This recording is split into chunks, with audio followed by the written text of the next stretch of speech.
I'm Dr. Julie Pham, founder of Curiosity Based. We help people practice curiosity in the world, starting in the workplace, because that is where we spend most of our waking hours. Curiosity as a practice boils down to self-awareness, relationship building, and clear communication. So join us as we interview leaders to see how they use curiosity at work.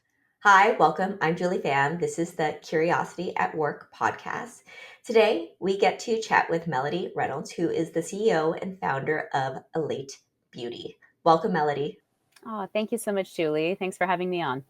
Yes, Melodie, I'm excited because you are our first guest outside of the US. I know you're based in Victoria, so welcome. And I know that you founded this company in 2014, Elate Beauty. This is a vegan, cruelty-free, eco-conscious beauty company. And could you just tell us a bit about it, about what you do and who works with you? Mm-hmm. Yeah, so I've been in the beauty industry for 25 years, and I recognized that there was a serious gap in creating products that from end to end had ethics and sustainability in mind.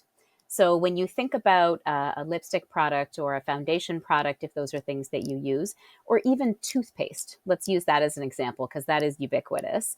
It comes in a plastic tube, and there hasn't really been any thought about what happens to that plastic tube at the end of its life, which is why we have millions and millions and millions of plastic tubes in our landfills. So the same goes for cosmetics. There's over 120 billion plastic packages made for the industry every single year. And I knew, because of my experience in the industry and my curiosity about why we do things the way that we do them when we know that there is a better way to do it. And so that was why I founded my company, was to create a really high performing product that would bring joy to you when you used it, but that didn't leave any waste behind at the end. And so when you started your company, it was you and how many people do you have now? And what are all the different functions? That's a really fun story. So I started the company myself in my basement, making lipstick in my kitchen. And we actually grew to an 8,000 square foot production and fulfillment facility here on Vancouver Island. And I had 27 employees. And many of those functions were making products.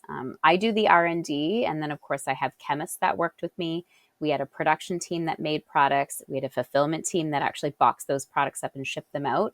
And then we had all the other functions of a team: sales, marketing, all of those things that you need to brand and create a product. I also had a small engineering team that worked with us for creating packaging.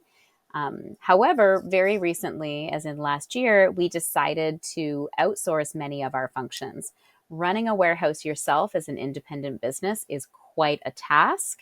And so I employ a separate warehouse, a separate production facility, and I internally have 5 employees. And so what we focus on now is, again, the R&D and discovery part of product creation, package creation, discovery of new materials.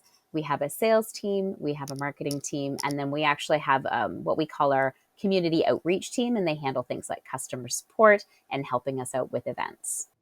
And are you still then located in that same space on Vancouver Island?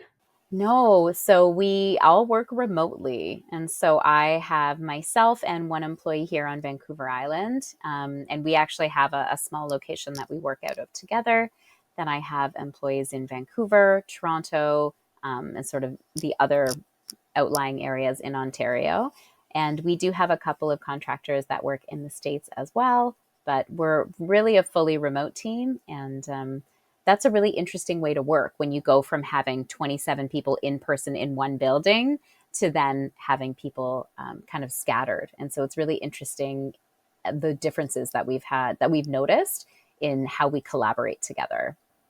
Actually, what are some of those big changes? Because this was pretty recent for you then to go from running all of that in-house to now being more of the innovation center and then working with different contractors to carry out those different parts. What is really interesting to me is that when you are in person, the collaborative ideas that can happen around a table, they feel very organic, because everyone's kind of putting up post-it notes on a wall and shouting things out. And I've always been a very curious person. That's actually what drives me is asking why, or why do we do that? How can we do it better? How can we do it differently? And now that we're fully remote, we just have to try a little bit harder to have that same magic happen. I find it's difficult on Zoom because you're not in person. It's hard to sort of shout over each other on a camera, but we do have a once a year in person, and that's when we do a lot of brainstorming. And I'm a big believer in asking those questions and sort of waiting for the answers to come in, before we all form our opinions. And I think that that is something that is really important.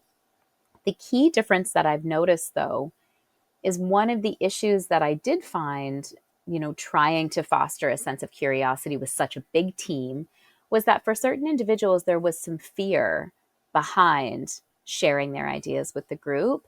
And fear is the enemy of curiosity, right? You can't be afraid to ask the questions. Otherwise, you're not going to get different answers than we currently have.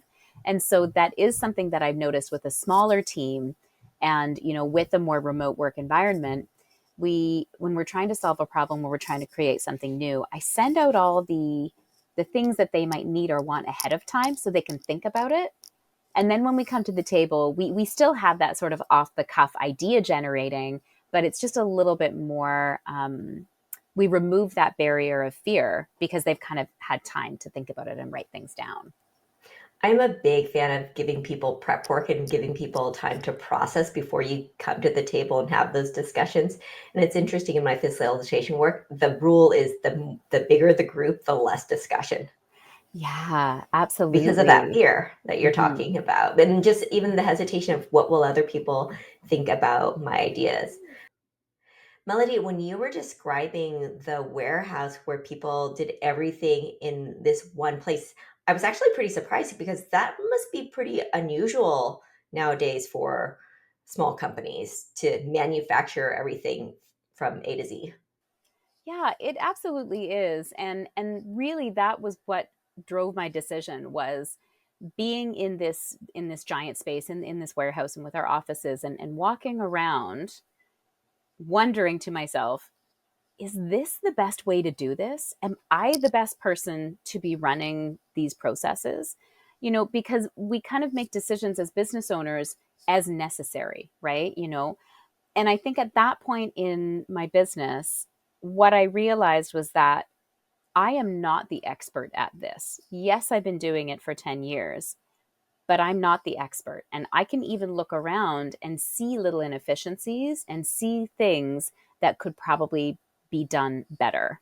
And the way that I rationalized it to myself after I'd asked the question and wondered out loud is, I would never represent myself at trial because I am definitely not an expert in the law. I would hire a lawyer to do that for me. And I have a lawyer and he is great. And so when I was being, curious about the choices that I've made to have this giant facility and to be trying to run it myself, um, the biggest answer that I got back was, I'm definitely not the expert at this, and I could probably outsource this to someone who would do it better, more efficiently, and be able to employ more people in a better way.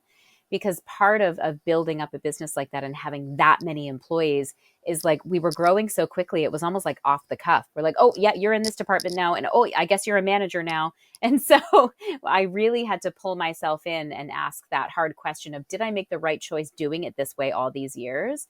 And then kind of get over my own ego, because we have that, like, I made this choice 10 years ago. I've been doing it this way for 10 years, so it must be right. And kind of get over that hump of, actually, I don't think this is the best way to do this. And so that was what ultimately led us to the decision to outsource. Melody, that must have required so much inward curiosity and also courage because these are people, your employees are people you have relationships with.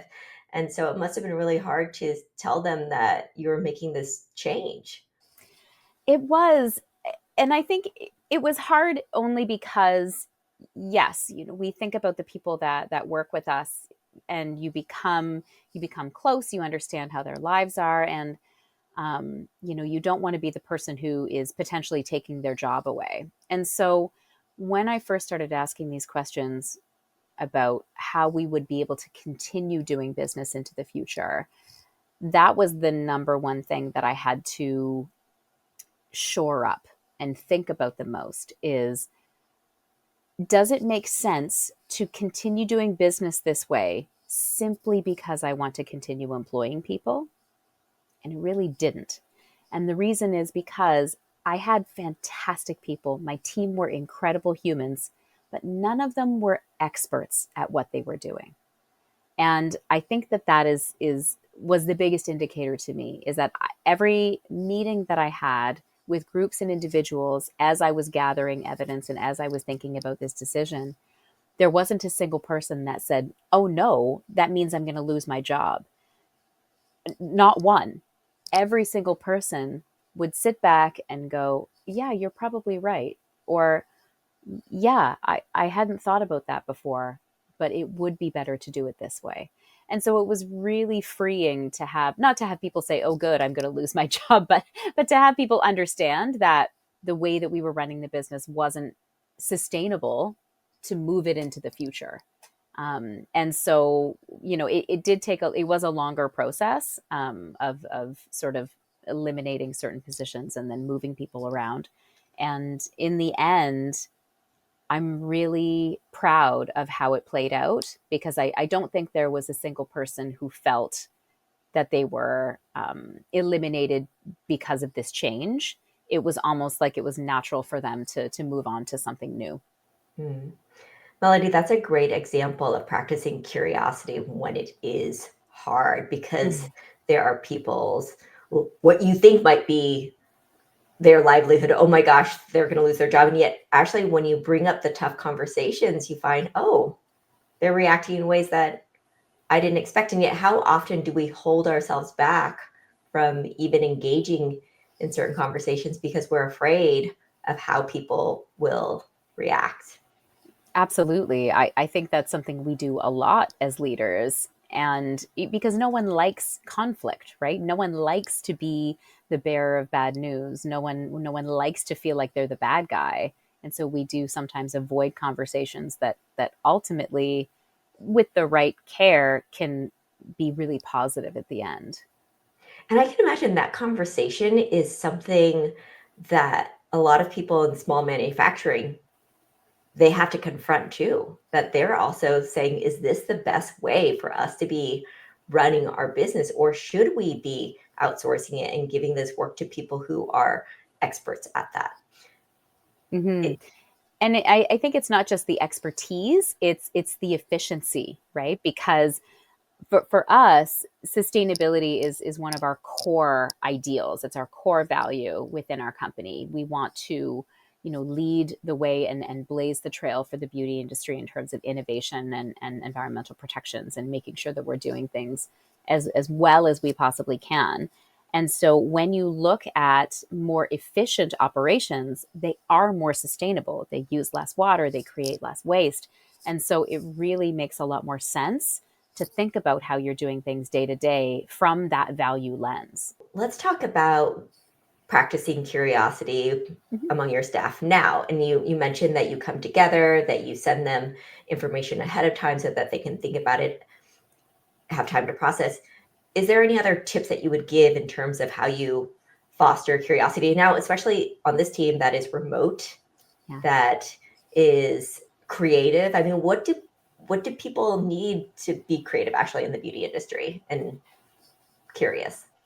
I think this is such an interesting question, because, what do people need to be creative? What do people need to be curious? And I think, regardless of the industry, the answer is always an absence of fear, right? People don't want to feel that they're being judged for their creativity. And within the beauty industry, we do work with the core of our team are actually makeup artists by background. Many of them are also visual artists, which is really interesting. We do work with a lot of very creative people. And for them, what I always try to create and foster is just a sense of, there's no judgment here, that there's no, I always say there's no bad ideas, And even if you think your idea is bad, I still want to hear it. In fact, you have a responsibility to tell me all of your bad ideas first. That's what I want. Every idea you think is bad, I want that one first. And part of that is just an exercise to saying, I wrote this thing down and I'm kind of embarrassed about it. And to actually celebrate that, because I often find that when we're going through creativity exercises as a team, what ends up what someone thought was their bad idea ends up being the seed that grows, the plant that is the good idea. And so it's really about removing that fear of judgment and creating a space where, you know, there's freedom to express yourself. And I think that's really where the true creativity comes in. And in order to do that, we have to be curious with ourselves as well. What makes me afraid to say something in a group? What makes me think this idea is bad? And so we do a lot of, leadership work in addition to brainstorming work. And I think that that's an important piece. There's self-exploration, and that is what helps you with being able to be brave and be courageous and say, these quote unquote bad ideas out loud. And so even that invitation, share your bad idea, it could become a brilliant idea, or it's just, hey, this is just a warm up idea. And there weren't that many expectations around that idea to begin with. So it's just, we're starting that conversation. You said that you have a lot of makeup artists on the team. I know you started as a makeup artist yourself. And I always think of makeup artists as having perfection in mind. Is that true or not? Because I mean, when I flip through a magazine or watch a movie, everything just looks so perfect. Mm-hmm. That's really interesting that you say that, because we have a couple of sayings here. First of all, I call it the disease of perfection. This idea that everything needs to be perfect, and also perfect is the enemy of done. And we look at that not only from a lens of creativity. As a makeup artist, we want things to be beautiful, and beautiful things are never perfect. And I think for me, from a sustainability perspective, that is actually what is driving me, is the idea that we think one day we will arrive at this place where everything is in perfect harmony. I don't necessarily believe that. I think that, sustainability and creating a brighter future isn't a destination, it's the journey. And so we call it the perfectly imperfect journey, because everything that we do today is leading us towards a brighter future, but we won't actually know that we're there until we look back and see how far we've come. And if you don't start with something that's better than what exists now, it maybe isn't exactly how you want it to be. But if you don't start, then you'll never get to where it's exactly where you want it to be. And so we always keep those things in mind. And it's something that I'm really practicing in my daily life as well as in my business life. And that is that we need to strive for excellence, but remember that perfection is really a construct that doesn't serve curiosity or creativity or sustainability. Melody, since you started this in your basement, formulating the lipsticks yourself, could you give an example of that thing that you learned that you did in the beginning, and then you totally don't do it anymore because you realized that it didn't fit the values of sustainability or for whatever reasons? Yeah, I think there are so many things along the sustainability journey that can go wrong because of perceived notions, because of the idea that, I can research anything on the internet. And I think one of the key things that comes to mind is the debate over plastic. It's such a huge thing in the beauty industry. And so we don't use plastic packaging. We minimize plastic as much as possible. And there were many years when I was really outspoken about the evils of plastic. And I'm still the person at the party who will tell everyone about, microplastics in our waterways, thanks to polyester clothing. And things like that. I'm very popular. But my tack now is more, plastic is actually miraculous. There are so many humans that wouldn't be alive without plastic, right? We use plastic in medical devices. We use plastic for sanitary purposes. Again, as makeup artists, when we're putting makeup on other people, there are some things we need to use that are plastic simply because they're safer.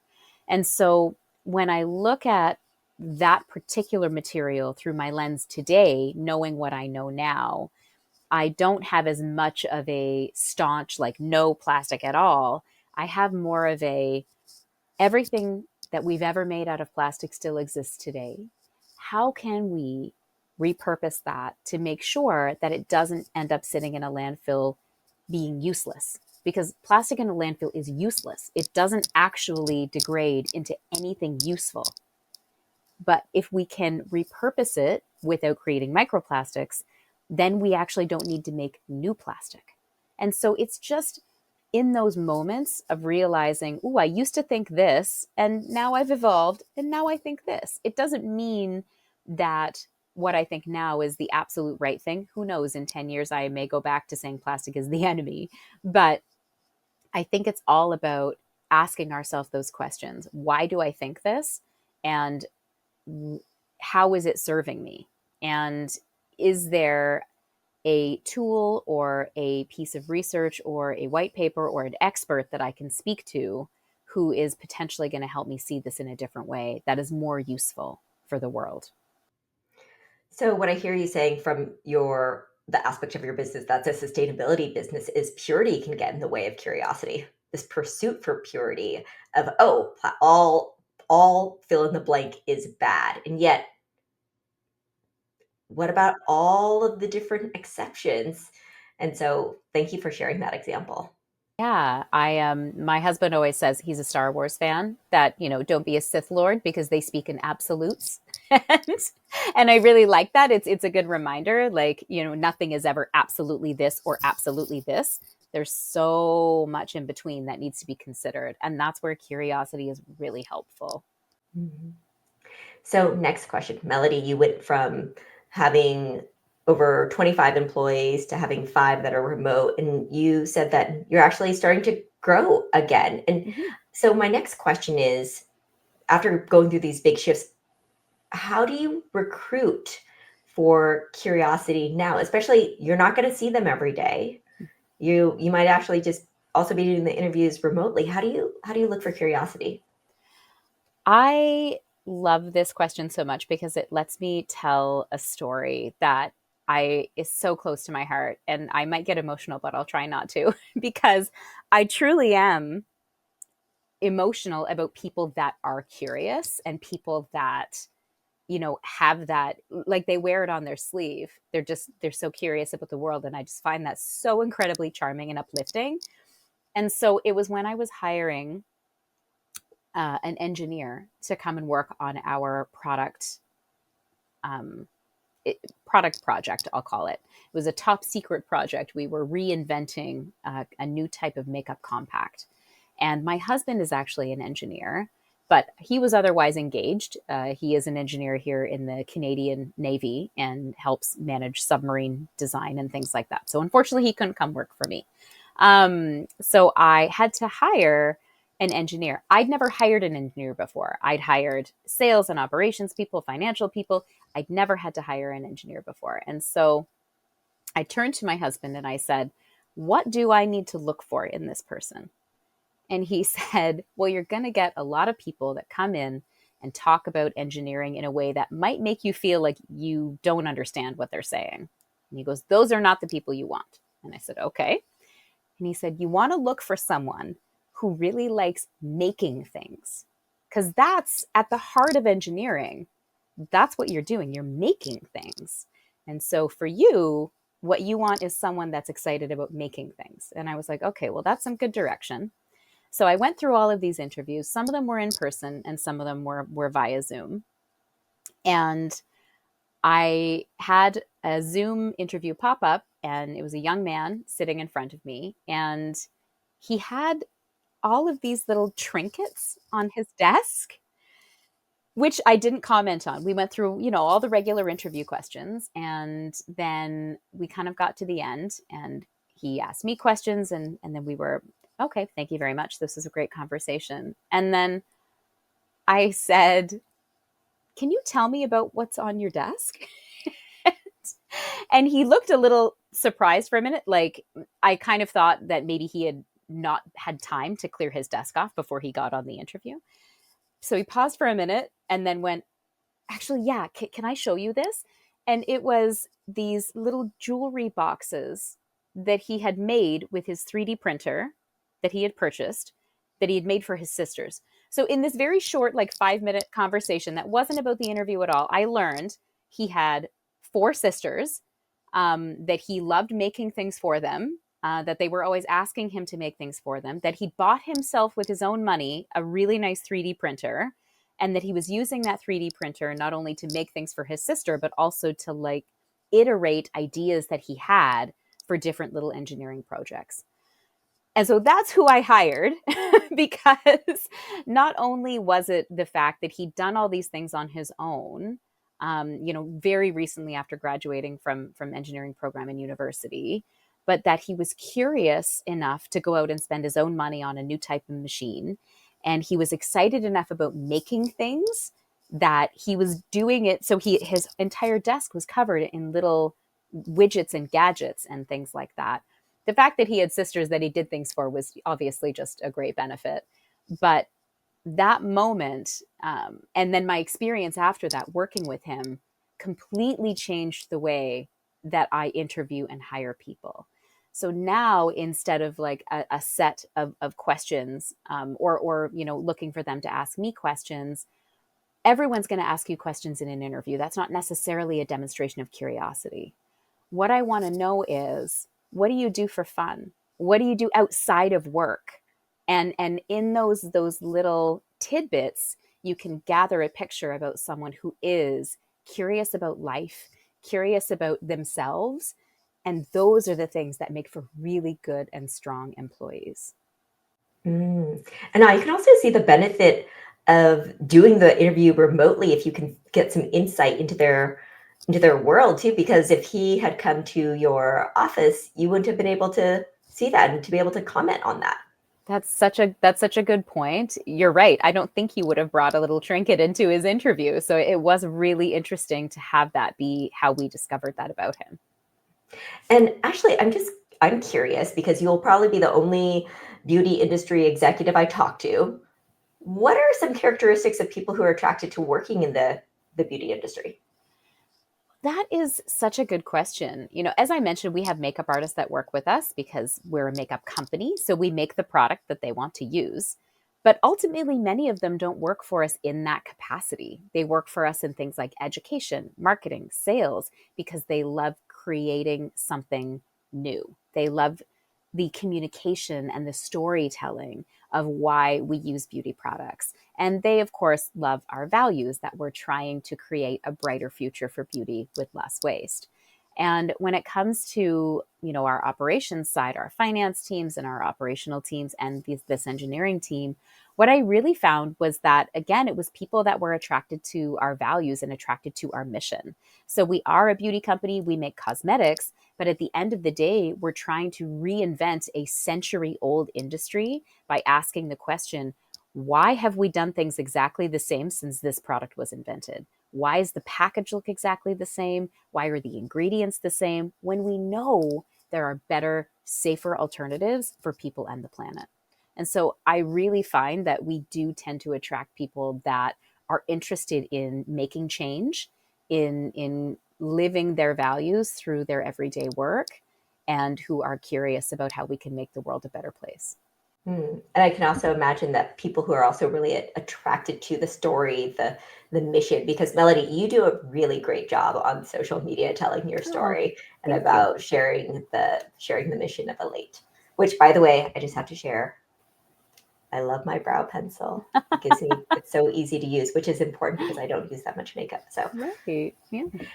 So last question is, what is inspiring curiosity for you in your own non-work world? I mean, I'm boring in terms of curiosity. I read. I'm a huge reader. I actually last year read 72 books. I'm all about it, but that's not exactly what's inspiring curiosity in me all the time. I just like to read. Right now, I'm actually in a band. Yes, yeah. So I was in a ukulele band years ago, and then I kind of fell off of playing music with other people. I play by myself, but there's something really different about playing and singing in a group that really sparks so much excitement and adrenaline and all of those wonderful happy feelings and allows me to be curious about what I'm capable of. Can I learn this song? Can I stand up in front of people and sing this song? Can I be a part of this group and play together and suggest new things? And I really find it inspiring to see the other musicians that I play with as they grow and learn new skills and try them out. And I think there's something to be said about iteration. And with music, you have to do it over and over and over and over and over. And you're making little tweaks each time until you get to the end product that you're really happy with. And so I would say that, yeah, my band is really inspiring me to be curious right now, not only about myself, but about other humans and how we interact together to create joy. Mm. Melody, thank you so much for sharing that. So, ukulele band, singing, source of definitely that's a first hearing that on our podcast. So, Melody, if people want to get in touch with you, how do they do so? Aside from following Melody on Instagram, you can share your Instagram handle and anything else you want to share of how people can get in touch with you. Yeah, please do. You can follow Elate on Instagram. We're Elate Cosmetics. You can also follow me. I'm Melody Elated on Instagram. I'm also on LinkedIn, and my Instagram is really just about being a beauty brand founder. And I share things about my life as well. You might see some ukulele on there. Our Elate Beauty account is about our products, about our sustainability mission. We're a B Corp certified company, so we do talk about that a lot. And then on LinkedIn, I share just musings and interesting articles that I find about trying to innovate in the beauty space and trying to be innovative and creative as business leaders as well, so we can leave the world a little bit better than we found it. Melody, thank you so much for sharing your insights and wisdom today. I know that the listeners got a lot of value out of it. Oh, thank you so much for having me. Thank you. And remember, listeners, practice curiosity in the world.